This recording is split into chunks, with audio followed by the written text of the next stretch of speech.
private equity and private credit, I'm going to just get a little deeper in the weeds here. They're part of what we call alt investments. Okay, alt investments is a big category. It includes not just private equity and private credit, but also things like venture capital and hedge funds, for example. But these alt investments for decades have been criticized for charging very high fees, for example.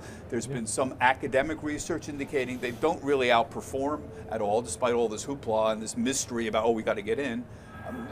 Do alternative investments add value at all? I'm trying to think of it like Jack Bogle would think about it. Bob, what are you buying here, and is it really giving you some kind of outperformance, or what is it doing? Most people don't need it. If you have a diversified portfolio of 5 low-cost ETFs, you're pretty good, right?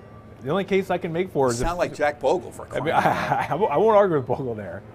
The one area that I think is really interesting, and maybe I'm a bit envious, is just sports ownership. Sports teams are the only thing that have not gone down in the last 20 years. How do you get into that? Yeah, that's hard. But that's for only value. But if it's true what you're saying, how is it that alternative investments have grown so much? I mean, how have, for example, pension funds and other institutional investors been convinced they need to add alt funds to their portfolio? It's the red velvet rope that...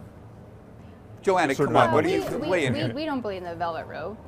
We believe in connecting markets and solving these problems in valuation and creation redemption to fix that velvet rope problem. This is the first time a product like this has been offered to the public, in terms of, like, normally you'd only have access to if you're a high net worth investor or an institution. The other types of vehicles that these are in are interval funds. They sure will allow you to come in as much as you want on the creation side, but they'll lock you up on the redemption side. And I think that the trying harder and innovating is what the ETF industry is about.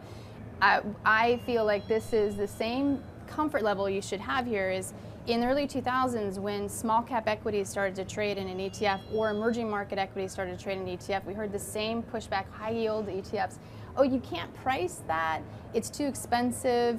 And then the ETF connected that market in a way that allowed investors to participate, drove the prices down in the category in terms of distributed funds. Right. And so I take a big issue with a red velvet rope. I think that what you're seeing being put into some products that feel like direct investment, we were talking about the other product earlier, may not actually be the right structure or the right exposure if you're trying to offer a lot of diversification or a lot of exposure to those direct access.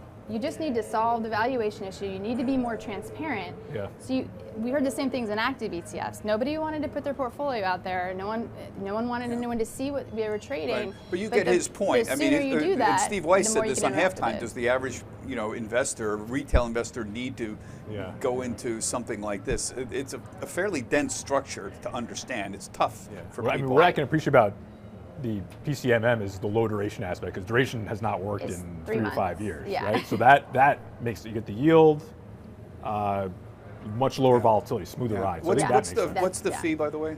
68 basis points, PCMM. So again, that duration's 3 months. It's yielding, high 7s at this moment. The portfolio securities itself, the SEC yield is 7.44. It has 3 months duration, and it has low volatility. And so that's a cake and eat it too product.